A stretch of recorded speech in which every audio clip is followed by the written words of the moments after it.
आप बहुत ज़्यादा खूबसूरत लग रही हैं, उसके लिए आपको देख के बहुत अच्छा लगा। सवाल मेरा ये है सवाल मेरा ये है You know, आपसे। it's very special always to get compliment from a woman. Thank you. बहुत सुंदर लग रही हैं आप। ट्रेलर को देख के एक सवाल है जो उन्होंने अभी कहा कि 7 साल का टाइम लग गया।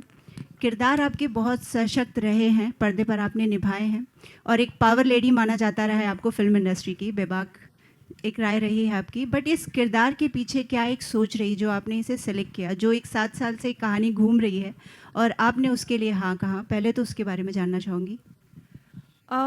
मेरे पास जब ये कहानी आई थी तो मुझे नेचुरली बहुत दिल को हर्ट हुई ये कहानी सुन के कि ऐसा भी हुआ है, ऐसा भी लोगों ने इतना साहस दिखाकर देश के लिए ऐसा अ, एक तरह से मुझे लगता है कि जहाँ पे लोग मरते हैं, वारदात होती है, वहाँ पे ज़्यादा रिपोर्ट होता है, लेकिन जहाँ पे लोग बचा लेते हैं वारदात होने से, अपनी जान पे खेलकर जोखिम से, उसकी कोई बात कभी करता नहीं है। और तो और इस घटना के बारे में इतना छोटा मोटा कहीं लिख के हटा दिया गया।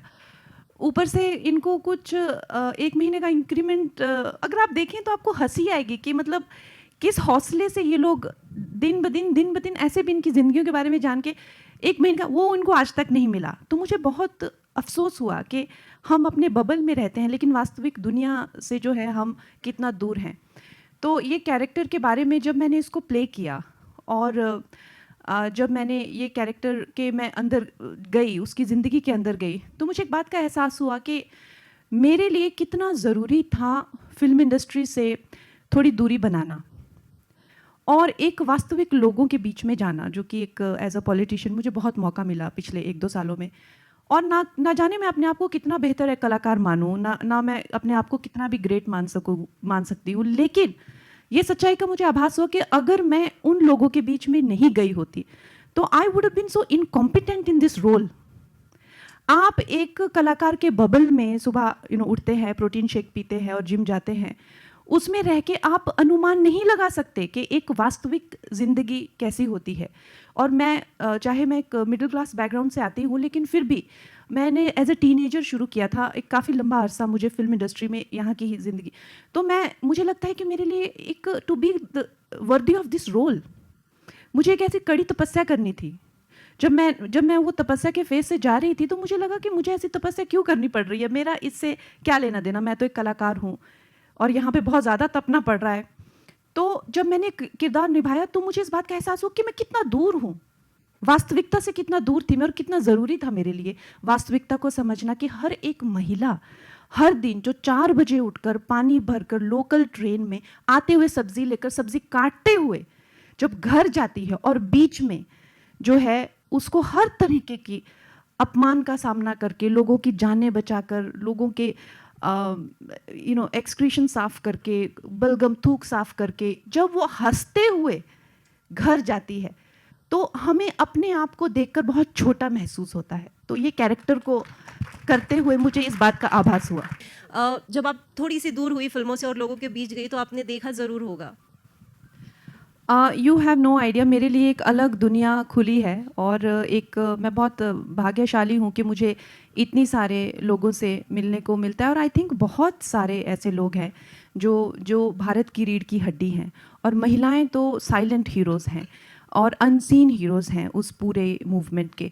आई थिंक चाहे वो फार्मर वुमेन हो, चाहे वो अपनी वीवर्स वुमेन हो, चाहे वो वुमेन हो जो बिना किसी के देखे और बिना किसी के कहे करोड़ों पेड़ लगा रही हों, और अगर आप उन महिलाओं से बात करें तो उनको आपकी कोई भाषा भी नहीं आती होगी, लेकिन उनकी जो इंटेलिजेंस है, उनकी जो आत्मीयता है, वो इतनी ईश्वरीय होगी कि आप सोचेंगे कि ऐसे लोग भी और बिना किसी इसके कि हम कर रहे हैं उस भाव से। तो भारत भाग्य विधाता अगर इसे पसंद किया गया और आगे चल के मुझे लगता है ऐसे बहुत कहानियाँ होंगी कहने के लिए। जी कंगना, मैं भावना शर्मा नव भारत से, और मैं खड़े होकर आपसे इसलिए सवाल पूछ रही हूँ क्योंकि मैंने ये रिपोर्टिंग की है कामा हॉस्पिटल में जब एटीएस चीफ की डेथ हो गई थी और राकेश मारिया संभाल रहे थे, तो जिसने कसाब को पकड़ाया था उसके पास तो फिर भी एक डंडा था,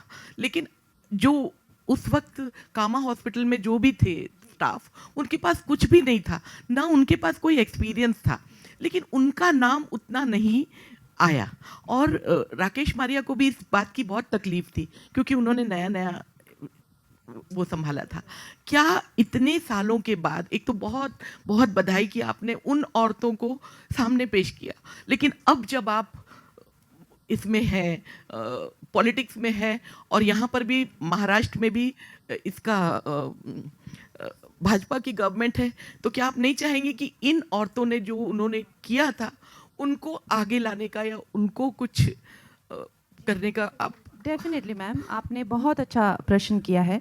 और मुझे लगता है कि जो अक्सर जो है हम लोग ये सोचते हैं कि इनका बलिदान का कोई मायने नहीं है, ये सोच है और ये सोच कहीं ना कहीं सब में है। तो इसी सोच को तोड़ने के लिए, क्योंकि आज इतने साल उस चीज़ को हो चुके हैं, और आई थिंक जो पुरानी सरकारें थी उन्होंने हर एक कोशिश की उनको चुप रखने के लिए, उनको बोलने नहीं देने के लिए, उनको इग्नोर करने के लिए, निगलेक्ट करने के लिए। लेकिन मेरा ये मानना है कि जबकि हम लोग उन लोगों को तो डेफिनेटली ग्लोरीफाई कर रहे हैं, ये उसी पर्टिकुलर इवेंट पे तो है, लेकिन मेरा ये मानना है कि कोई भी नर्स वैसे ही बिहेव करती उस दिन जैसे उन लोगों ने किया। कोई भी टीचर, कोई भी, हम नीरजा की स्टोरी जानते हैं, फ्लाइट अटेंडेंट। तो ये जो भारतीयों में ये जो भाव है, आत्मीयता का भाव, ये हम हर दिन देखते हैं। तो मुझे लगता है भारतीय बहुत ही एक उनमें एक आत्मीयता का जो भाव है उस पर ये आधारित है। तो वो जो हमारी बहनें हैं, वो उस दिन उस रात पे जो कि उनको तो हम हर जगह जाके हमने जो है महाराष्ट्र सीएम जी से भी रिक्वेस्ट की गई है कि उनको बुला के कोई बैज ऑफ ऑनर या इस तरह से उनके साथ बैठ के हम उस दिन की बातें करें, क्योंकि मैंने उनके काफ़ी इंटरव्यूज़ भी देखे हैं।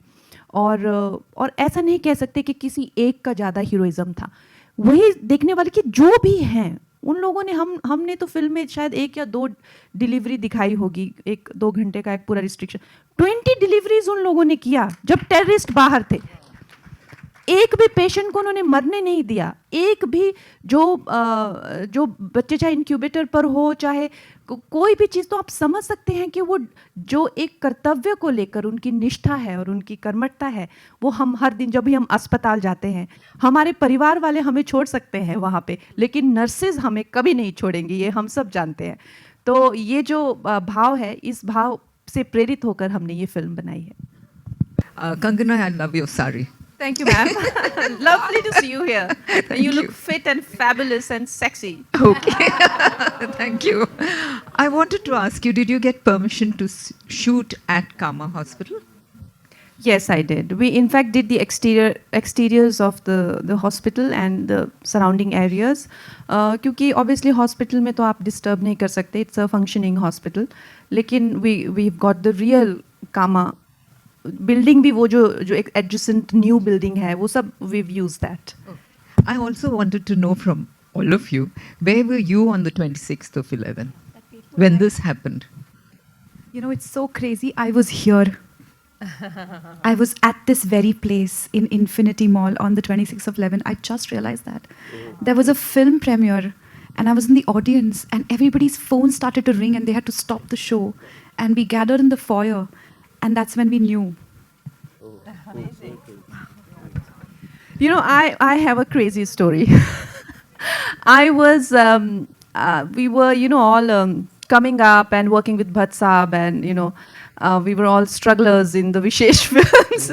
So Shahana Goswami, she had, I think, got a house in Yari Road or somewhere. And there were these old friends, and she's like, come over to my house and we should have a party. So Shagufta and Shahana and all of us were there. And we were having a party there. And then Bhatt Sahab just came in. Bhatt Sahab came in and he just entered and he's like, put the TV on, put the TV on. And we were dancing and we were just having fun. And he started to watch TV and he's like, there is terrorist attacks happening.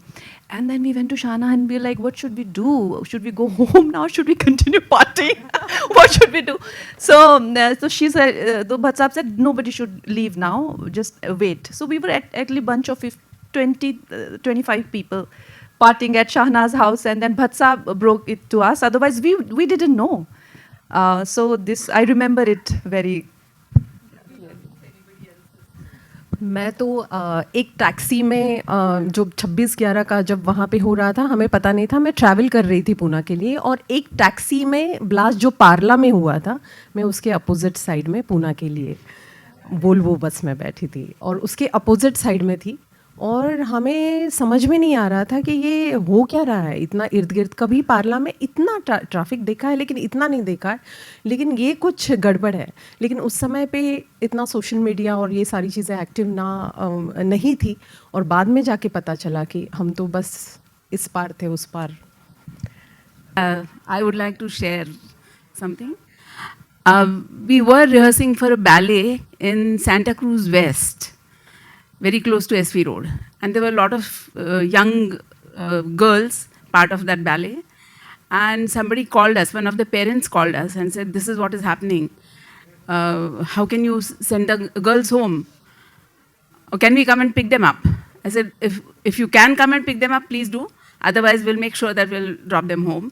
And we did drop them. Some of them were staying in Parla East. So we had to practically go through all that. And I stay in Bandra East, so I had to take that road and go. So I dropped a couple of girls and then went. But it was, and the next day, my nephew was traveling to US. And we went to drop him to the airport. And it was, I have never seen the airport so quiet in one way and so much security there. Never before and never after that. It was really scary. I used to work in Lintas at that time. और मेरा जो cabin था, that was bang opposite Trident. And that day, if you remember, it was India versus England cricket match in Cuttack. And I used to bunk whenever there was a match. So that day I bunked and I was at home, luckily. क्योंकि Trident में भी फिर attack हुआ था और बहुत कुछ हुआ था वहाँ पे. It was just bang opposite. I was on the 15th floor of Express Stars. So yeah, and then I was watching it on TV. So. तो मेरी 2 मीटिंग कैंसिल हुई, कोई आया नहीं, तो जैसे न्यूज़ किसी ने दी तो मैंने बिलीव ही नहीं किया, तो तभी टीवी देखा भी नहीं। घर जाने के बाद पता चला इतना बड़ा हादसा बॉम्बे में हो गया। मैं घर पे ही थी और टीवी पे देख रही थी सब, एंड जैसे कंगना जी ने कहा, ये पार्ट मिलने के बाद after getting to know what actually happened inside the hospital, बहुत छोटे लगते हैं हम, और I am just very very grateful to be a part of this film. Thank you everyone for having me in this film. ये मेरी पहली Hindi film है and it is very special, and that too such a beautiful subject, bringing light on the unseen heroes. I am very grateful. और मैं घर पे थी, but I got to live that, grateful to be an actor as well. हाँ, बिल्कुल. भारत भाग्य विधाता जो है, एक्चुअली जो नाम है वो प्रधानमंत्री जी ने ही 2025 में जो है ये नाम हमारे जो लेबरर्स हैं, जो लेबर क्लास, जैसे उन्होंने जिनको हम स्पेशली एबल्ड कहते हैं या इस तरह के नाम देते हैं, उन्होंने उनका नाम दिव्यांग जन रखा. विधवा की जो योजना होती है, विधवा योजना से नाम बदल के उन्होंने कल्याणी उसका नाम रखा.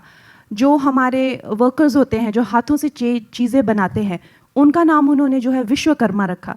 तो आप एक इंसान की जो भावना है और उनकी जो ये डेप्थ है, सोच है, वो उनके तो इस तरह से उन्होंने हमारे जो लेबरर्स हैं उनको भारत भाग्य विधाता उनको नाम दिया. तो आई थिंक ये बात हमें बहुत छुई, इसलिए हम चाहते थे कि ये टाइटल हमें मिले. और अभी जो है रेखा दीदी दिल्ली सीएम जो हैं, उनसे मैंने बात की है, वो फिल्म देख रही हैं, 9 को देख रही हैं. उस तरह से हम चाहेंगे कि कई जो हैं महिलाएं आगे आएँ और इस फिल्म को जो है सशक्त करें. इवेंचुअली ये कहानी हर भारतवासी की है, और चाहे जिन्हें हम जाने चाहे ना जाने, हर एक उस हीरो की है. तो और आई थिंक भारत भाग्य विधाता नाम सुनकर अगर प्रधानमंत्री जी भी फिल्म देखेंगे तो ये एक अच्छा मैसेज होगा सबके लिए. Thank you so much.